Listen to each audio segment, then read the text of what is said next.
ഈ ആർത്രൈറ്റിസിൻ്റെ ചികിത്സയുമായി ബന്ധപ്പെട്ട് ഒരുപാട് ആളുകൾക്ക് മോഡേൺ മെഡിസിനെ ആശ്രയിക്കാൻ ഒരു മടി കുറേ നാളെങ്കിലും ഉണ്ടായിരുന്നതിൻ്റെ ഒരു വലിയ കാരണം ഒന്ന് സ്റ്റിറോയിഡ്സ് യൂസ് ചെയ്യുന്നു എന്നുള്ളത് ഒന്ന്, രണ്ട് ഈ മരുന്നുകൾ കഴിക്കാൻ തുടങ്ങിക്കഴിഞ്ഞാൽ പിന്നെ ഒരിക്കലും നിർത്താൻ സാധിക്കില്ല.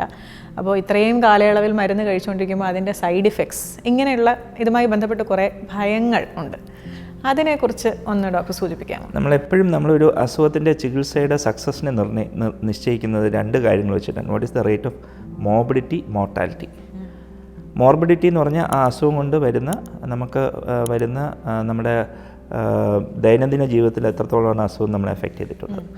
മോർട്ടാലിറ്റി എന്ന് പറഞ്ഞാൽ അസുഖം കൊണ്ട് മരണം സംഭവിക്കാനുള്ള സാധ്യത. മോർട്ടാലിറ്റി എന്നൊരു ഹാർഡ് കോർ എൻഡ് പോയിൻ്റ് ആണ്. SLE അല്ലെങ്കിൽ ഒരു അസുഖം വന്നു ഒരാൾ മരിക്കുന്നു.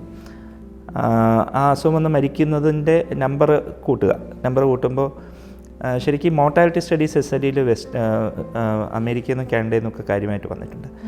70കളിൽ SLEയുടെ ഒരു 5 year സർവൈവൽ, അതായത് SLE വന്ന ഒരു രോഗി 5 വർഷം സർവൈവുള്ള ചാൻസ് 50 to 60% ആയിരുന്നു. അത് 80കളായപ്പോൾ ഏതാണ്ട് 60 to 70% ആയി. 90കളിലായപ്പോൾ അതാണ്ട് 70 to 80% ആയി. ഇപ്പം SLEയുടെ ഒരു 5 year സർവൈവൽ എന്ന് പറഞ്ഞാൽ മോർ ദാൻ 95% ആണ്. അപ്പോൾ വേറെ ഒന്നും എനിക്ക് ഇതിനെക്കുറിച്ച് പറയാതെ ഈ ഒരൊറ്റ ഫാക്ടർ വെച്ചാൽ തന്നെ നിങ്ങൾക്ക് മനസ്സിലാവും. ഈ ഒരു ഡേറ്റാ പോയിന്റിൽ നിന്ന് നിങ്ങൾക്ക് മനസ്സിലാവും എത്രത്തോളം ഫലപ്രദമായിട്ട് അത് ഈ ചികിത്സയിൽ വന്ന മാറ്റങ്ങൾ കൊണ്ടാണ്. ചികിത്സയിലും രോഗനിർണയത്തിലും രോഗത്തെക്കുറിച്ച് നമ്മൾ തിരിച്ചറിവിലും വന്ന മാറ്റങ്ങൾ കൊണ്ടാണ് നമുക്ക് ഈ ഒരു അച്ചീവ്മെൻറ്റ് കിട്ടിയത്. ഒരു ക്രെഡിറ്റബിൾ അച്ചീവ്മെൻറ്റ്. 50% മോർട്ടാലിറ്റിയുടെ അസുഖത്തിൽ നിന്ന് 95% മോർട്ടാലിറ്റിയിലേക്ക് 90% മേളിലുള്ള സർവൈവലിലേക്ക് കൊണ്ടുവരിക എന്ന് പറയുമ്പം അത് ചികിത്സയുടെ ഗുണം കൊണ്ട് തന്നെയാണ്. അത് മോഡേൺ മെഡിസിനിൽ തന്നെ നമുക്ക് ഓഫർ ചെയ്യുന്ന ചികിത്സയുടെ ഒരു എക്സലൻറ്റ് എക്സാമ്പിൾ തന്നെയാണ് എന്ന് തന്നെ ഞാൻ പറയാം. പിന്നെ കൂടുതലായിട്ട് പറയുകയാണെങ്കിൽ സ്റ്റിറോയിഡുകൾ ഉപയോഗിക്കാറുണ്ടോ? രണ്ടാമത്തെ ചോദ്യം ചോദിച്ചത് എത്ര നാൾ മരുന്നുകൾ ഉപയോഗിക്കേണ്ടത്, മരുന്നുകൾ നിർത്താൻ പറ്റാറില്ല എന്ന്. ശരിയാണ്, നമുക്ക് മരുന്നുകൾ നിർത്താൻ പറ്റാറില്ല എന്നൊരു വസ്തുത തന്നെയാണ്. കാര്യം നമുക്കിപ്പോൾ SLEക്ക് ഒരു ക്യൂർ എന്ന രീതിയിൽ നമുക്ക് സംസാരിക്കാറായിട്ടില്ല. കൺട്രോൾ എന്നുള്ള ആസ്പെക്റ്റ് മാത്രമേ നമുക്കുള്ളൂ. അതുകൊണ്ട് തന്നെ നമുക്ക് അസുഖത്തിൻ്റെ തീവ്രത നോക്കി അസുഖത്തിൻ്റെ നിയന്ത്രിക്കാനുള്ള മരുന്നുകൾ തീവ്രതയ്ക്ക് അനുസൃതമായി കൊടുത്തു പോകുക എന്ന് തന്നെയാണ് ഇപ്പോഴും ചികിത്സയുടെ കാതലായിട്ടുള്ള ഭാഗം. ക്യൂർ എന്ന് പറയുന്നത് നമുക്കായിട്ടില്ല. രണ്ടാമതായിട്ട് ചോദിച്ചതെന്ന് പറഞ്ഞാൽ സ്റ്റിറോയിഡുകളുടെ ഉപയോഗം.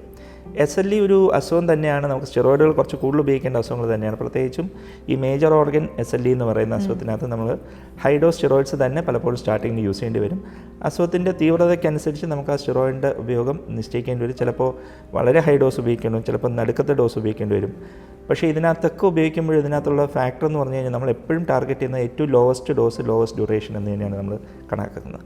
അസുഖത്തിനെ നിയന്ത്രിച്ച് കൊണ്ടുവരിക, എത്രയും പെട്ടെന്ന് സ്റ്റിറോയിഡിനെ കുറച്ച് മിനിമം ഡോസിലേക്ക് എത്തിക്കുക. അതായത് അഗ്രസീവായി തുടങ്ങി കുറച്ച് കൊണ്ടുവന്ന് അത്രയും വേഗം നമുക്കൊരു റെമിഷൻ, അസുഖത്തിൻ്റെ ഒരു റെമിഷൻ സ്റ്റേറ്റ്, കൺട്രോൾ സ്റ്റേറ്റസിലേക്ക് എത്തിയിട്ട് ഒരു ചെറിയ തോതിൽ മെയിൻറ്റെയിൻ ചെയ്ത് പോവുക. ഈ സ്റ്റിറോയിഡുകളുടെ ഉപയോഗത്തിനകത്ത് 2 ഫാക്ടറുണ്ട്. SLEയിൽ നമ്മൾ സ്റ്റിറോയിഡുകൾ പലപ്പോഴും മിക്കവാറും ഉപയോഗിക്കേണ്ടി വരുന്നു. പ്രത്യേകിച്ചും മേജർ ഓർഗൻസിൽ ഉപയോഗിക്കാറുണ്ട്. ഇപ്പോൾ പുതിയ പഠനങ്ങൾ വരുന്നുണ്ട്. സ്റ്റിറോയിഡ് സ്പെയറിംഗ് ആയിട്ട് SLE മാനേജ് ചെയ്യുന്ന പഠനങ്ങൾ വരുന്നുണ്ട്. പക്ഷേ അതിൻ്റെ സയൻറ്റിഫിക് ബേസിസ് അത്രത്തോളം സോളിഡ് ആയിട്ടില്ല. പക്ഷേ അങ്ങനെ ഒരു സാഹചര്യം ഉടൻ തന്നെ ഉണ്ടാകാമെന്ന് തന്നെ നമുക്ക് കരുതാം.